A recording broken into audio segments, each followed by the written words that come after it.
In the mountainous region of Judah, there was a man named Ahithophel, a native of Gilo. From an early age, he stood out for the clarity with which he spoke, the firmness of his decisions, and his unusual intelligence. He was someone whose presence in any conversation commanded respect. Over the years, his fame as a wise advisor spread beyond the limits of his city. Local leaders sought his advice in times of trouble. He was listened to attentively, and his judgments were rarely opposed. His words seemed to carry a wisdom that went beyond common logic, as if they were whispers of truth itself. Simple and powerful men sought him out, and they always left convinced that they had heard something trustworthy. Subscribe to the channel for more exciting Bible stories and turn on notifications so you don't miss any videos. This reputation reached David's palace. The king, who was already known for surrounding himself with valiant men, also wanted to be surrounded by wise counselors. When he heard of Ahithophel's fame, he ordered him to be brought to court. And so, the man from Gilo came to serve alongside the highest officials in Israel. In the palace environment, Ahithophel soon showed that his wisdom was no exaggeration. His strategies helped in decisive military campaigns. His political advice strengthened important alliances. David trusted him, and not without reason. His words, they said, were as if someone had consulted the oracle of God. He was admired, respected, and feared. With every decision, his influence grew. But along with admiration came the isolation of exceptional men. Ahithophel was not one to have many friends. His mind was always ahead, calculating, predicting, observing. Few could keep up with him. The court revered him, but also watched him from a distance. He was more respected than loved. Behind that unshakable image, however, was a human man with his own personal history, hidden pains, and family ties. Ahithophel was not only an advisor to the king, he was also a father, a grandfather, and a man of honor in his city. And it was precisely these ties that seemed so distant from the palace that would one day become the breaking point of his career. Before continuing, I would like to invite you to comment on which city or country you are watching from. Let's see how far this message reaches. As the years passed, Ahithophel's presence in the palace became increasingly essential. David, who ruled with courage and sensitivity, knew how to recognize the gifts of those around him. And in Ahithophel, he saw not only an advisor, but a valuable instrument for the stability of the kingdom. Strategic meetings rarely took place without him. Before each battle, before forming any alliance, before giving a definitive answer to any tribe, David listened to what Ahithophel had to say. Often, the king would speak only after the silence that followed the advisor's words. It was as if his opinion ended the debate. This prestige attracted respect, but it also fueled tensions within the palace. Some officers felt overshadowed. Others were suspicious of the calculated coldness with which Ahithophel assessed situations. But no one dared to openly question his decisions. His wisdom was unquestionable. His predictions were almost always accurate. His mastery of politics was admirable. Despite his influence, AITOFEL maintained a discreet stance. He avoided public disputes, did not seek praise, and spoke only when necessary. He was reserved, focused, and his gaze always seemed directed at something beyond the present moment. He observed everyone as if he were always anticipating the next move. David, for his part, trusted him completely.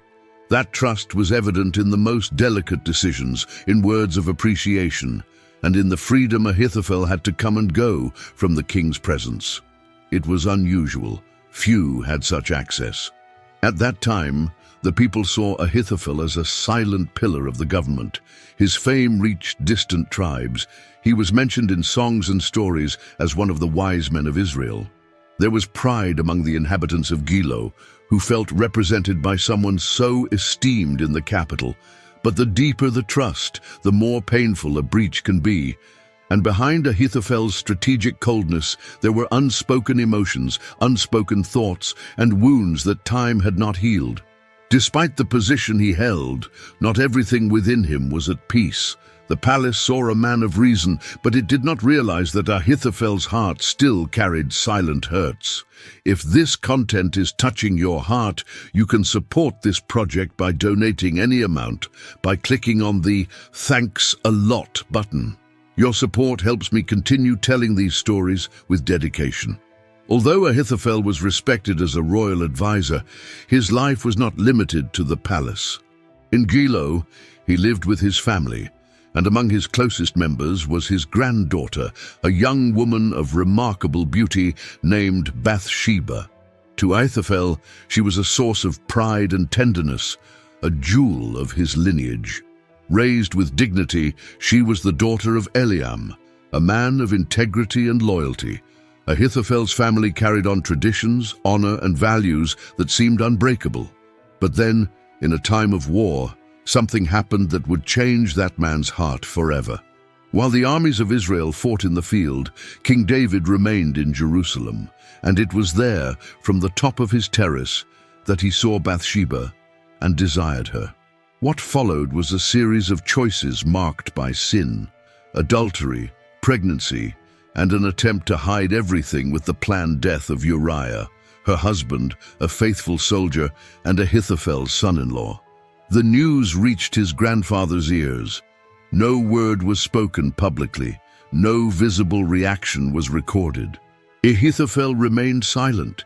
He continued to frequent the palace, advising the same king who had ruined his family's honor. But inside, something broke, deeply. Ahithophel's silence was not acceptance. It was swallowed pain, contained resentment, disguised bitterness. He knew he could not directly confront the anointed king, and he also knew that any open opposition would be futile. But deep inside, an open wound began to grow, and with it, the distance between his outward loyalty and his inner truth. Over time, the scandal died down. David's son with Bathsheba died. Then she became his official wife, and Solomon was born. For many, the story seemed over, but not for Ahithophel. In the soul of that man, who had once been sober and just, something dangerous was germinating, a desire for personal justice, perhaps for revenge, or perhaps just the bitter taste of forgiveness never granted. He continued to give advice, speaking little, but listening to everything, and the more time passed, the more that resentment grew silently, like a poison hidden in the depths of his soul.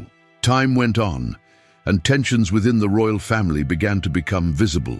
Among David's sons, Absalom stood out. He was handsome, charismatic, and ambitious. But there was also in his heart a burning desire for power, a desire that, like that of Ahithophel, was fueled by old hurts. Absalom had felt deeply the pain of injustice. When his sister Tamar was raped, and David did nothing against the perpetrator, the young prince's trust in his father was shattered. In time, he killed the man responsible, fled, was exiled, and later returned to Jerusalem. But he was never the same again. Behind the smiles and public gestures, a calculated plan grew to usurp his own father's throne. It was in this context that Ahithophel found his opportunity. When he realized that Absalom was gathering support, promoting his image before the people, and winning the hearts of the tribes of Israel, Ahithophel saw a way to settle old scores. The loyalty that had once bound him to the king had long since dissolved. And now, faced with a new pretender to the throne, he chose to switch sides. It was not an impulsive move. Ahithophel, with his strategic mind, knew when and how to act. He waited for the right moment, watched the movements, assessed the risks, and then quietly deserted David's cause and began to support Absalom. For many, it was a surprising act. For him, it was simply inevitable. Absalom welcomed him enthusiastically. He knew the weight Ahithophel carried. His presence was more than symbolic. It was a public declaration that the rebellion had the support of brilliant minds. The people, seeing David's former advisor standing beside the new leader, began to believe that God's favor had also changed direction. Ahithophel didn't need to say anything. His change of position spoke for itself. Years of silence and hurt now found an outlet. It wasn't just about power or influence. It was an old wound seeking a voice. And in this new scenario of conspiracy and promises, he finally felt free to act according to his own intentions. Soon after joining Absalom's cause, Ahithophel took on a central role in the rebellion. His advice was now heard with the same weight it had in the days of the palace. He knew there was no turning back. He was committed to the success of the conspiracy, and his plan was clear: strike fast, strike hard, and eliminate David. In one of the most decisive strategic councils of the rebellion, Ahithophel presented his proposal. He said that he himself would choose 12,000 men and set out immediately in pursuit of the king. David, at that point, was fleeing with a few loyal men, disorganized, tired, and emotionally shaken. It was the ideal moment. The king was vulnerable, unprotected. If they acted quickly, they could end the war before it began. Ahithophel's plan was cold and surgical. He did not propose a long battle or a confrontation between armies. He suggested targeting only David, killing the king and bringing the people back in peace. It was a brilliant strategy from a military standpoint: avoid unnecessary bloodshed and quickly consolidate Absalom's throne. Those present listened attentively. Even Absalom, thirsty for power, seemed impressed by the clarity of the plan. It all made sense. Ahithophel's experience, his accurate reading of the moment, and the timing of the proposal indicated that this could be the key to victory. But what was behind this well-crafted plan? It wasn't just a political decision. For Ahithophel, it was a chance to put an end to the man who had hurt his family. His strategic mind was now allied with a wounded heart. He didn't just want to end a war, he wanted to settle scores with the past. David's blood, to him, seemed to be the only form of justice. The proposal was on the table. All it took was one word from Absalom, and Ahithophel would march that very night. 12,000 men under his command, one target, no hesitation. The moment was right, and victory was almost certain. The war could be over before it even began. But then, something unexpected changed the course of history. Faced with Ahithophel's surefire plan, Absalom hesitated. The proposal was logical, quick, and efficient. But the prince, impulsive and vain, felt insecure.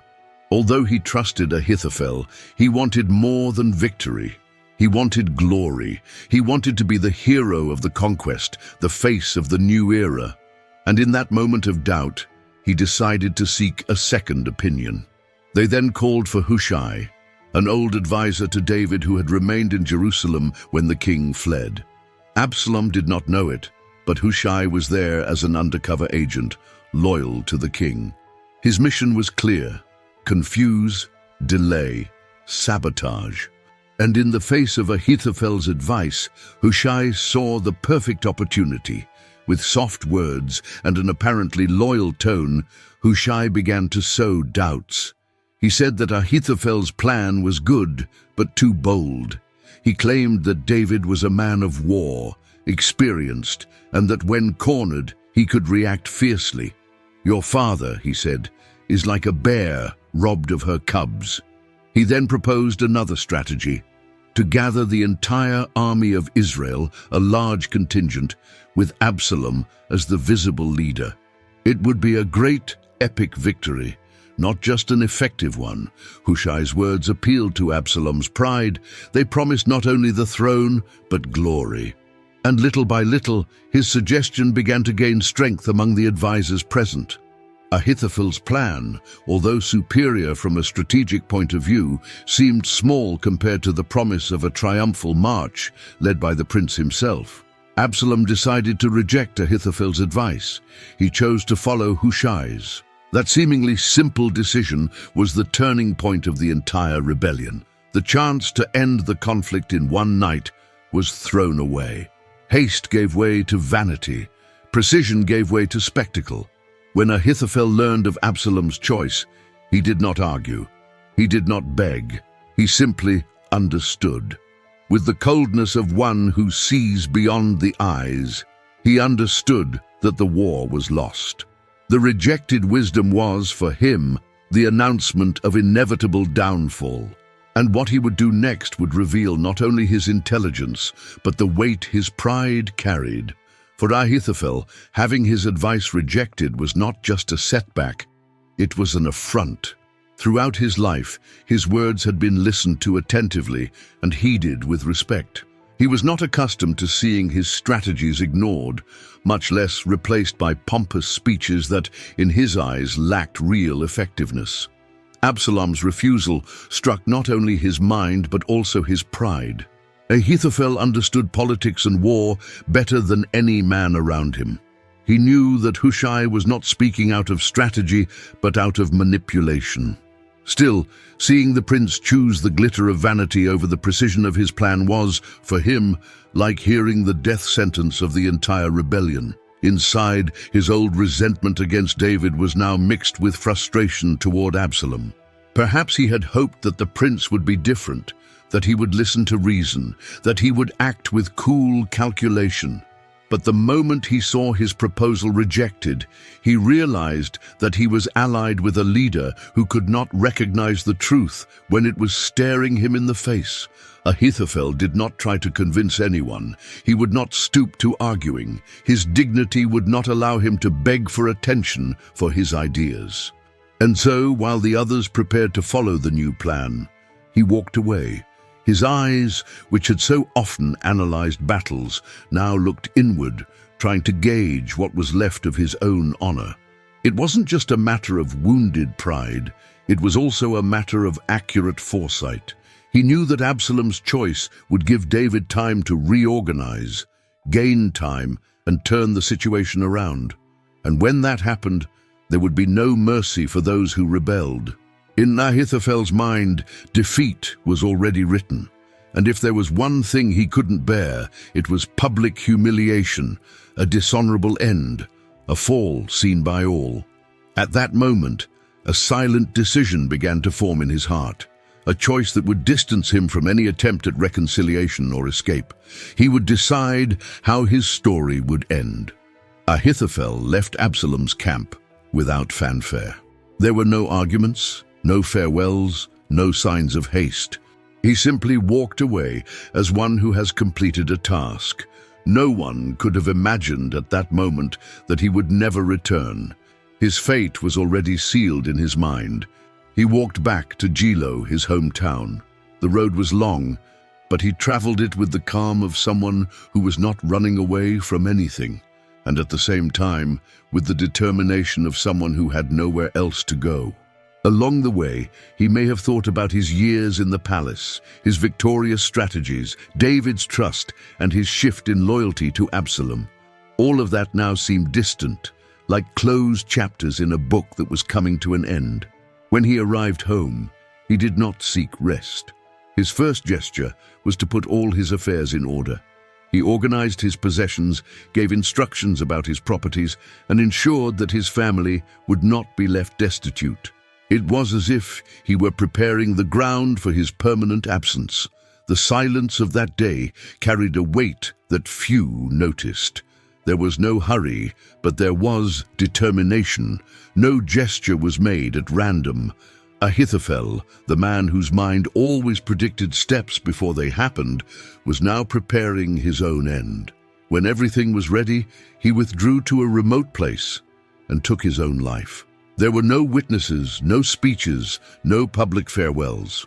Only the final silence of a man who, having lost the space for his wisdom, chose not to witness his own ruin. His death came as a shock. Those who knew him remembered him as the advisor whose word was compared to a consultation with God himself. But his end was marked by loneliness, bitterness, and pride. He left without reconciliation, without peace, and without leaving room to rewrite his story. In Gilo, Ahithophel's tomb became a silent reminder that even the wisest, when overcome by grief and pride, can choose paths of destruction. And so the man who could have been remembered only for his intelligence passed into memory as the advisor who betrayed, was rejected, and died alone. After Ahithophel's death, the course of history continued on its path. David, with the time he gained thanks to Absalom's mistake, reorganized his men and won the war. Absalom was defeated and killed, and the throne of Israel was restored to its rightful king.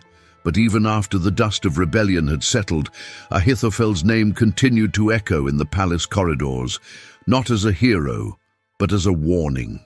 For years, he had been one of the pillars of stability in the kingdom. His wisdom shaped decisions, his vision anticipated dangers, and his counsel was long among the most respected in Israel. But over time, what was once revered came to be remembered with sadness. His intelligence, once admired, was marred by the dark end he chose for himself. Ahithophel did not fall because he lacked gifts. He did not stumble because of ignorance or lack of opportunity. His fall was silent, slow, and internal.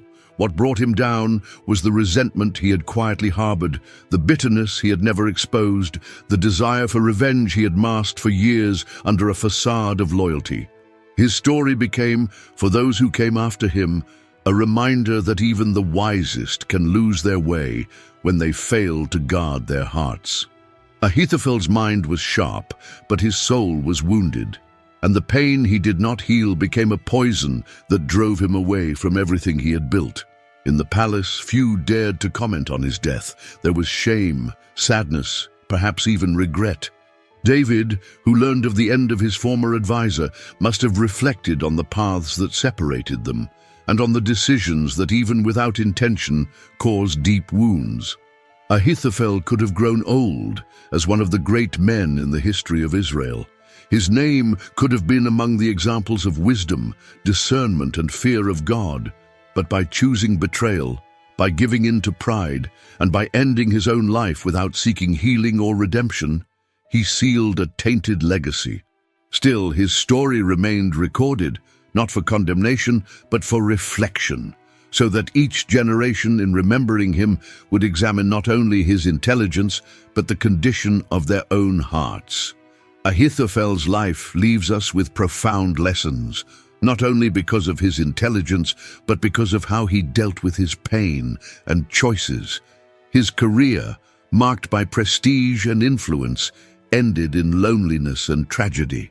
Not because he lacked gifts, but because his wounded heart chose to close itself off rather than seek restoration.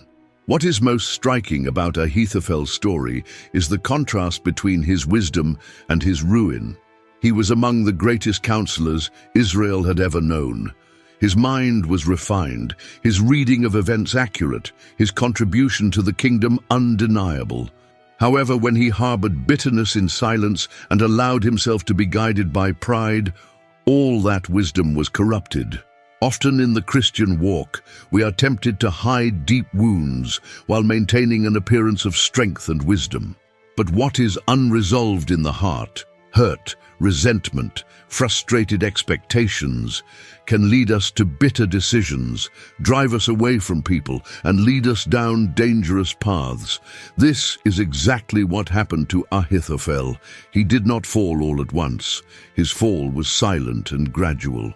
David's adultery with Bathsheba, his granddaughter, and the death of Uriah opened a wound that was never healed. He continued to serve, speak, and advise. But inside, something had died. And instead of taking his pain to God or seeking reconciliation, he chose to feed his anger. His betrayal was the result of years of accumulated silence, and the end came with rejection. When Absalom ignored his advice, Ahithophel couldn't take it. The pain of being disregarded touched his wounded pride, and the anticipated humiliation led him to the darkest decision. There was no forgiveness, no cry, no return. Just a dry, lonely, bitter end. For us, Ahithophel's story serves as a mirror. We may be talented, influential, even spiritually respected, but if our hearts are full of untreated wounds, we risk losing everything we have built. We must care for our souls more zealously than our reputations. We must watch our pride, forgive those who have hurt us, and remember that wisdom without humility can become a path to destruction.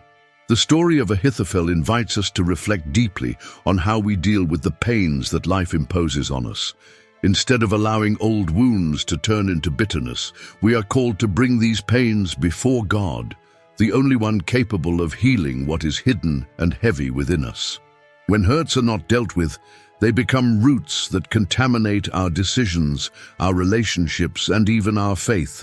Seeking inner healing and, whenever possible, reconciliation with those who have hurt us is an act of courage and obedience. Ahithophel chose silence and isolation, but we in Christ are invited to take the opposite path, that of forgiveness, restoration, and grace. We also learn that it is not enough to possess gifts or wisdom. No matter how admirable our intelligence, leadership ability, or spiritual influence may be, none of it has value if our hearts are contaminated. Humility and integrity before God must be constant priorities, for it is in them that our character is tested and shaped. And when we are ignored, despised, or devalued, we are faced with a choice: to react with pride and vengeance, or to respond with gentleness and trust in God's timing. Ahithophel could not bear to be rejected, but the true disciple understands that his value is not in human recognition, but in his faithfulness to the Lord. Finally, we are reminded that a lasting legacy is not built solely on visible talents, but on a character shaped by the Spirit. Ahithophel's story is a warning not to lose our essence because of the wounds of the soul. May we be found in the end as faithful servants, healed, humble, and steadfast in the eternal purpose God has entrusted to us. If you enjoyed AITOFEL's story and want to continue following other stories of faith and overcoming adversity, be sure to like this video and share it with those you love. And of course, subscribe to the channel so you don't miss any new content. Together, we will explore more powerful lessons from the Bible.